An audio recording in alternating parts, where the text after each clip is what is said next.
بھائی صاحب کا سوال ہے کہ انسان کو اکثر شیطان بھڑکاتا ہے، اگر میں مسلمان بن گیا اور شیطان مجھے بھڑکایا اور میں غلط کام کیا تو کیا اللہ تعالیٰ مجھے معاف کرے گا؟ بھائی صاحب کا اچھا سوال ہے کہ اگر وہ اسلام قبول کیا اور شیطان نے بھڑکایا، اس نے غلط کام کیا تو کیا اللہ معاف کرے گا؟ دو چیزیں ہیں، ایک انسان ہے جو اسلام قبول ہی نہیں کرتا ہے، جو انسان اسلام قبول ہی نہیں کرتا ہے، نہیں مانتا ہے کہ خدا ایک ہے، بت پرستی کرتا ہے، اللہ کے آخری پیغمبر محمد صلی اللہ علیہ وسلم نہیں مانتا ہے، اس کے لیے 100% وہ جنت میں نہیں جا سکتا ہے، 100%، کیونکہ وہ ایشور کے علاوہ دوسرے کی اس کی عبادت کرتا ہے۔ دوسری طرف ایک انسان ہے جو مانتا ہے کہ ایک اللہ ہے، مانتا ہے کہ مورتی پوجا غلط ہے، مانتا ہے کہ محمد صلی اللہ علیہ وسلم آخری پیغمبر ہے، اور غلط کام کرتا ہے، ہو سکتا ہے کہ جھوٹ بولتا ہے، ہو سکتا ہے کہ چوری کرا، ہو سکتا ہے وہ شراب پی رہا ہے، یہ غلط ہے، حرام ہے، لیکن پھر بھی اگر وہ بت پرستی نہیں کرتا ہے،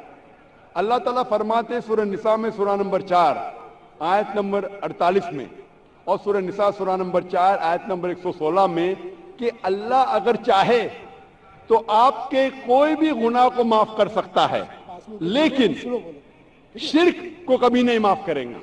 تو شرک کے علاوہ، بت پرستی کے علاوہ،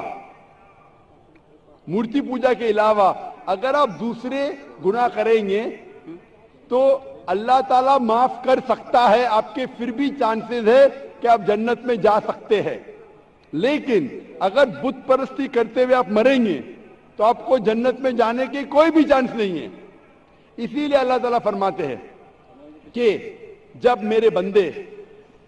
سارے دن گناہ کرتے ہیں، غلط کام کرتے ہیں، لیکن جب رات کو توبہ کرتے ہیں تو میں انہیں معاف کر لیتا ہوں۔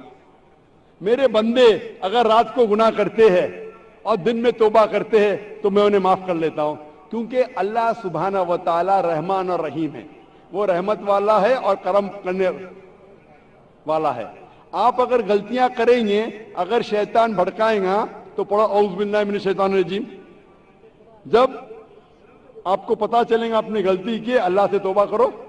دعا کرو کہ پھر سے وہ چیز نہیں کریں گے، اور اچھی نیت سے پھر سے اللہ کی طرف پلٹتے، اللہ تعالیٰ معاف کرے گا۔ پھر سے آپ گناہ کریں گے، پھر سے معافی مانگو، اللہ رحمان اور رحیم ہے، جب بھی معافی مانگو سچے دل سے مانگو، انشاءاللہ اللہ آپ کو معاف کریں گا۔ اور اگر آپ بت پرستی سے دور ہے، یہ سب سے بڑا گناہ ہے، تو آپ کے ہائی چانسز ہے کہ آپ جنت میں جائیں گے۔ تو ابھی میں آپ سے پوچھنا چاہتا ہوں، ہاں سر ایک سیکنڈ،